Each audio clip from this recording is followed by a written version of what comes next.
Hello everyone, welcome to Noble online classes. हम लोग discuss कर रहे थे कोऑर्डिनेट के बारे में। जो प्रश्नावली अपनी 9.2 है उसके अपने दो सवाल कर भी लिए थे। क्वेश्चन नंबर फर्स्ट और सेकंड हम डिस्कस कर रहे थे, अंतर विभाजन और बाह्य विभाजन। आज उसी श्रृंखला को आगे बढ़ाता है, क्वेश्चन नंबर थर्ड आज स्टार्ट करता है। अब क्वेश्चन नंबर थर्ड में देखो, सवाल में क्या कह रहा है कि एक रेखाखंड है। जैसे मान लो कि एक रेखाखंड ये रहा, ठीक है। इसका ये बिंदु हो गया ए, इसका हो गया बी। ये कह रहा है कि अब इसके निर्देशांक तो हो जाएंगे 1 और -3 और इसके हो जाएंगे -3 और 9। ये दोनों हो गए ए और बी। इस सवाल में कह रहा है कि इसके ऊपर कोई बिंदु स्थित है पी। जैसे मान लो यहाँ पे कोई बिंदु पी स्थित है, ठीक है। इसके निर्देशांक मूल बिंदु है। ये सवाल में कह रहा है ये मूल बिंदु है, ऐसा आपने को सिद्ध करना है। अगर अनुपात दे रखा है 1:3, मतलब ये जो बिंदु पी है ना, इस रेखाखंड को अनुपात में बांटता है 1:3 में। यानी m1/m2 कितना है? 1:3 में है। ये अपने को दिया हुआ है। तो जो अपने को सिद्ध करना है कि ये जो बिंदु P होगा ना, फिर वो मूल बिंदु होगा।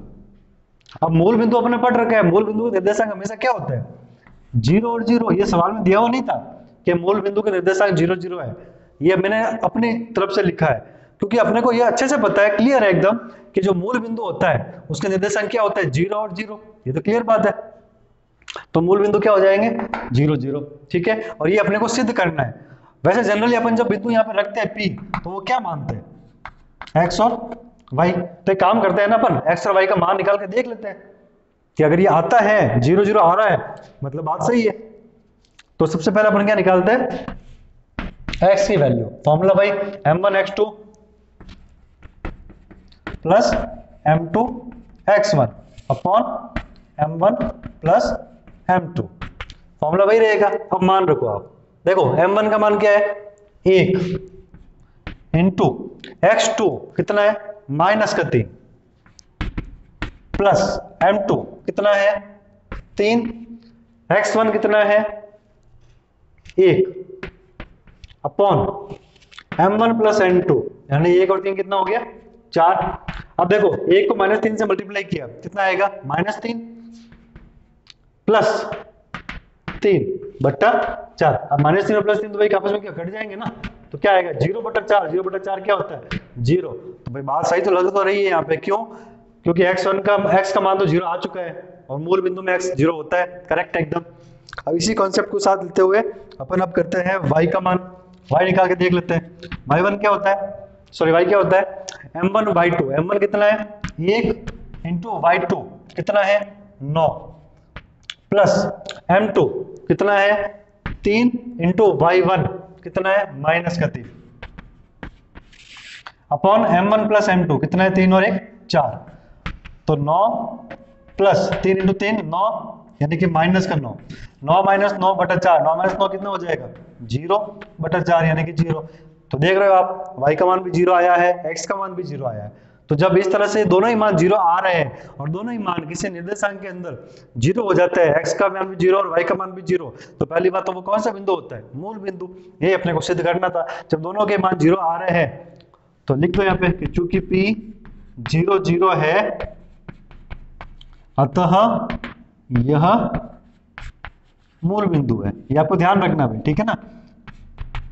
वो मूल बिंदु होता है। जब x का मान 0 आ जाए, y का मान भी 0 आ जाए, तो वो मूल बिंदु हो जाएगा, ठीक है। ये आपको ध्यान रखना है। तो ये अपना हो गया क्वेश्चन नंबर थर्ड। अब देखो चलते हैं अपन क्वेश्चन नंबर फोर्थ के ऊपर। ये देखो भाई, अपना क्वेश्चन नंबर है अब फोर्थ। इसके अंदर कह रहा है कि दो बिंदु है a और b, ठीक है। निर्देशांक दिया हुआ है इनके 22 और 20 और b का दिया हुआ 0 और 16। सवाल में कह रहा है कि इसके मध्य बिंदु के निर्देशांक निकालो। तो डायग्राम कुछ इस तरह का ही बनेगा। जैसे मान लो ये रेखा है, यहाँ पे a हो गया, यहाँ पे b हो गया। इसके बीचों बीच में यहाँ पर एक बिंदु है p, उसके निर्देशांक में मान लेता हूँ x और y। अब ये आप जब अपन ये स्टार्ट किया था अंतर विभाजन बाह्य विभाजन का टॉपिक, तो मैंने आपको एक फॉर्मूला लिखाया है कि जब इस तरह की कोई दिया हुआ हो डायग्राम, तो जब मध्य बिंदु के निर्देशांक पूछे जाएंगे तो आपको उसके अंदर x का मान क्या रखना है? x1 प्लस x2/2, ठीक है। ये डायरेक्ट फॉर्मूला बनता है मध्य बिंदु के निर्देशांक का। अब कैसे बनेगा देखो, यहाँ पे x1 कितना है? 22 और x2 कितना है? 0। x क्या होता है? पहले वाली संख्या। x1 22, x2 0, तो रख लो 22 प्लस 0/2 कितना हो जाएगा? 22/2, यानी कि 11, ठीक है। तो x is equal to 11, clear. फिर आता है अपने y, क्या हो जाएगा y1 प्लस y2 बटा 2। y क्या है देखो, यहां पर तो है 20 और यहां पर है 16, तो कितना हो जाएगा 20 प्लस 16 बटा 2। 20 और 16 कितने होता है 36, 36 बटा 2 यानी कि 18, ठीक है। ये हो गया x का मान और ये हो गया y का मान। तो अब मध्य बिंदु निर्देशांक कितने हो गए p के, क्या आ जाएंगे अपने पास में 11 और 18, ये अपना आंसर है, ठीक है। तो इस तरह से क्वेश्चन नंबर 4 मध्य बिंदु निर्देशांक पूछे, simple formula x1 plus x2 बटा 2 y1 प्लस y2 बटा 2, ठीक है। अब देखो क्वेश्चन नंबर 5th और 6th, ये दोनों एक जैसे हैं पर थोड़े से ये क्रिटिकल क्वेश्चन है, समझना इनको ढंग से। क्वेश्चन नंबर 5th है, सवाल क्या कह रहा है अपने को कि बिंदु 5, 3 और -3, -2 को मिलाने वाले रेखाखंड x अक्ष द्वारा किस अनुपात में विभाजित होते हैं। भाई बिंदु जो दे रखे हैं ये 5 और 3 और -3, -2, इनको तो अपन मान लेते हैं कि ये a और b बिंदु है, ठीक है। तो क्या हो जाएगा कि माना a 5 और 3 ये हो गया, और इसको नाम देता हूं मैं b, -3 और -2, ये नाम हो गया, ठीक है। यहां तक क्लियर। उसके बाद में जो रेखाखंड है x अक्ष द्वारा विभाजित होते हैं, समझना इसको कैसे विभाजित हो रहा है। जैसे कि मान लो जैसे अपना ये ग्राफ है, ठीक है। अब इस ग्राफ के अंदर ये वाली जो है लाइन क्या है, x अक्ष बोलता है ना इसको, सवाल का मतलब समझना, ये x अक्ष है। अब सवाल में अपने को क्या कह रहा है कि ये जो बिंदु है ना 5, 3 और a, यानी जो रेखाखंड क्या बनेगा इसका AB, ये AB किस तरीके से है, ये इस तरीके से है।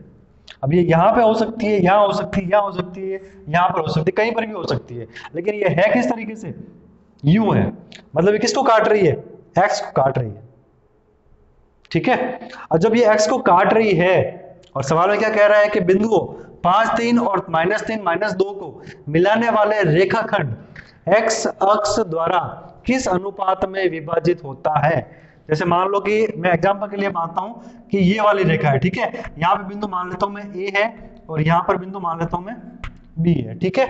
अब ये a b ये बीच में क्या काट रही है, यहाँ पर बिंदु मान लेता हूं मैं p है।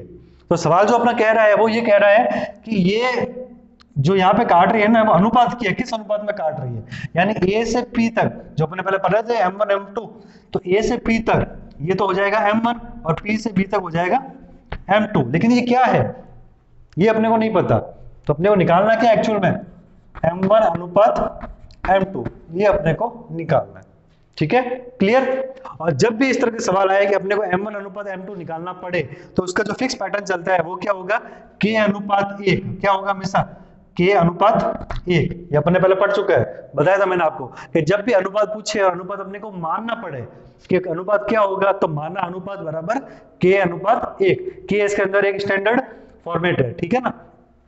तो k अनुपात 1 अपने को मानना है। अब सवाल में ये समझना आप कि जब ये लाइन काटेगी, इसको रेखाखंड इसको काटेगा x अक्ष को, तो एक चीज तो आपको क्लियर हो रही है कि अगर मान लो इस बिंदु के निर्देशांक में समझू तो ये कहां पे आ रहा है, x अक्ष के ऊपर आ रहा है। और x अक्ष के ऊपर मैंने बोला था कि जब भी कोई बिंदु x अक्ष के ऊपर आएगा, यानी इस अक्ष के ऊपर है, तो उस पे y का मान हमेशा क्या आएगा, 0। क्यों कि इस पूरे लाइन के ऊपर मैं कहीं पर भी, चाहे यहाँ कहीं पर भी मान लू कोई बिंदु है, ये P बिंदु कहीं हो सकता है, यहाँ हो सकता है, यहाँ हो सकता है, यहाँ हो सकता है, कहीं पर भी हो, कहीं पर भी बिंदु प्रेजेंट हो, लेकिन उसके अंदर y का मान हमेशा क्या रहेगा, 0, क्योंकि y तो ऊपर, जो ऊपर चलना ही नहीं है तो 0 हो गया ना भाई। इसके ऊपर हमेशा y का मान क्या रहेगा, 0। और y को अपन एक नाम भी देते हैं, जो अपन ने पढ़ा है पहले, कोटि। तो चाहे कोटि बोलो चाहे y बोलो, वो बात एक ही है, वो क्या हो जाएगा, 0 हो जाएगा वो, ठीक है ना। इस चीज को अपने को ध्यान में रखना है, इसका मेन कॉन्सेप्ट यही है। आपको सवाल जैसे इसका अगला सवाल है छठा सवाल, वो में थोड़ा सा फर्क है, सिर्फ उसमें दिया होगा इसी तरीके से 2 बिंदु दिए होंगे रेखाखंड, उसमें हो सकता है कि वहां दिया हुआ हो y अक्ष द्वारा किस अनुपात में विभाजित हो। तो आपको यहाँ पे थोड़ा सा ध्यान रखना है कि क्या हो जाएगा कि माना वह बिंदु, पहले तो ये लिख लो कि वो बिंदु कौन सा है, तो माना वह बिंदु P हो जाएगा। कितना हो जाएगा, P, कोई भी नाम दे सकते हो, पर जनरली अपन P ले लेते हैं, थोड़ा इजी रहता है, सुनने में ठीक लगता है। तो माना वह बिंदु P। अब इसके निर्देशांक वो भी मानने पड़ेंगे। तो जब बिंदु x अक्ष द्वारा कट रहा है तो x की जगह पे तो x ही रखेंगे, लेकिन y का मान क्या रख दोगे, 0, ठीक है, तो माना वह बिंदु P x 0 तथा अब m1 अनुपात m2 इसको भी मानना पड़ेगा, ये भी दिया हुआ थोड़ी है, तो k अनुपात 1, इसको क्या मानते हैं अपन, k अनुपात 1। ये सवाल का पैटर्न है, ढंग से समझ लेना। पहले तो बिंदु P इसके निर्देशांक कैसे डिफाइन करोगे, x अक्ष से कट रहा है y को 0 कर दो, तो y अक्ष से कट रहा है x को 0 कर दो, ठीक है, तथा m1 अनुपात m2 k अनुपात 1। अब इसमें 0 का मान है ना, ये यहाँ पे क्या होता है, जैसे ये x है, x की वैल्यू x ही लिखी अपन ने, ये 0 किसकी वैल्यू है, y की वैल्यू है ना। अब y का जिसका मान 0 है ना, आप उसका फॉर्मूला लगा दो। अब 0 किसका मान है, यहाँ पे y का मान है, तो y का फॉर्मूला लगा दो। क्या होता है, m1 y2 plus m2 y1 upon m1 plus m2, ठीक है। ये मैंने इसलिए लगाया क्योंकि आगे जब अपन सॉल्व करेंगे तो अनुपात का मान इसमें से निकल जाएगा। अब देखो y का मान क्या है यहाँ पे 0, ठीक है। अब m1 y2, m1 कितना माना अपन ने, m1 अनुपात m2 क्या माना, k अनुपात 1, तो m1 कितना हो गया k y2, y2 देखो यहाँ पे कितना दे रखा है -2 प्लस m2 y1, m2 कितना है 1 और y1 कितना दिया हुआ देखो 3, 1 3 अपॉन m1 प्लस m2 कितना है k प्लस 1, जैसे मान माने अपने वैसे पुट कर दो। अब यहाँ पे k प्लस 1 है, ये पूरा का पूरा मैं पक्षांतरण कर सकता हूँ ना इस साइड में, ये पूरा इस साइड चला जाएगा।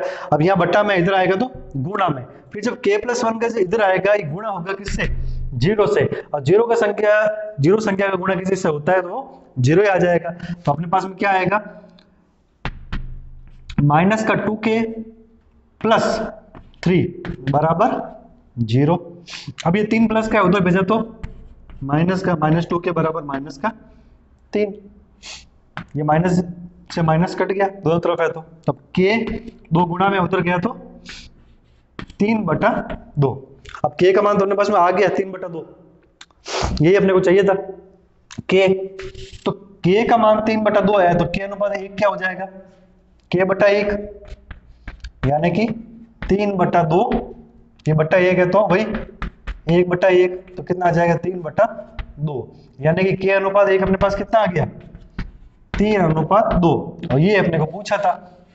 तो k अनुपात 1 अपन ने क्या माना था, अपन ने m1 अनुपात m2 इज इक्वल टू 3/2, ये अनुपात ही अपने को पूछा था, ठीक है। तो ये इस तरह का सवाल बना है कि आपको तो पहली बात तो अंतर विभाजन बाह्य विभाजन हो गया, अंतर विभाजन बाह्य विभाजन अगर वो चीज क्लियर हो गई तो उसके बाद में सवाल के पैटर्न इस तरह से रहेंगे, आपको 2 बिंदु दे दिए जाएंगे, उसके बीच में आपको कोई भी रेखाखंड के ऊपर एक बिंदु दिया जाएगा, उसके आपको निर्देशांक ज्ञात करने पड़ेंगे, इसके साथ में आपको अनुपात दिए जाएंगे m1 अनुपात m2 k अनुपात 1 कुछ भी हो सकता है। तो आपको कुल मिला के 3 इसके फैक्टर है, एक तो दोनों बिंदुओं के निर्देशांक, ठीक है, प्लस उसके बाद में बीच वाले बिंदु, बीच मतलब कहीं पर भी हो सकता है, वो बीचों बीच में भी हो सकता है या फिर लेफ्ट साइड कहीं भी हो सकता है, ठीक है। अगर बीच वाले बिंदु का बोल दे तो उसका सेपरेट फॉर्मूला है, इजी फॉर्मूला है x1 प्लस x2/2 इंटू इसके अलावा y1 प्लस y2/2, ये एक इसका सेपरेट फॉर्मूला है। बट इसके अलावा अगर आप रेगुलर फॉर्मूले से करना चाहो वो भी कर सकते हो, लेकिन उसके अंदर क्या होगा फिर ये जो m1 अनुपात m2 आप मानोगे ना वो 1 अनुपात 1 हो जाएगा। वो उसके लिए आपको जरूरी नहीं है कि सवाल में दिया हुआ ही हो कि 1 अनुपात 1, आपको कॉमन सेंस से यूज में लेना है कि m1 अनुपात m2 क्या हो जाएगा 1 अनुपात 1। उसका कारण क्या है कि जब भी कोई बिंदु किसी रेखाखंड के बीचों बीच में स्थित होगा ना तो सीधी सी बात है, अगर मान लो जैसे टोटल लंबाई 10 सेंटीमीटर है, जो एक बिंदु है P वो 5 सेंटीमीटर पर स्थित है, तो इधर भी 5 हो गया इधर भी 5 हो गया, तो 5 को 5 से काटेंगे तो कितना आएगा 1 अनुपात 1। तो इसका मतलब जब मध्य बिंदु की बात करें तो m1 अनुपात m2 आपको हमेशा क्या लेना है 1 अनुपात 1 लेना है, ये सिर्फ सेंटर पॉइंट के बाद में उसमें ही होगा, ठीक है।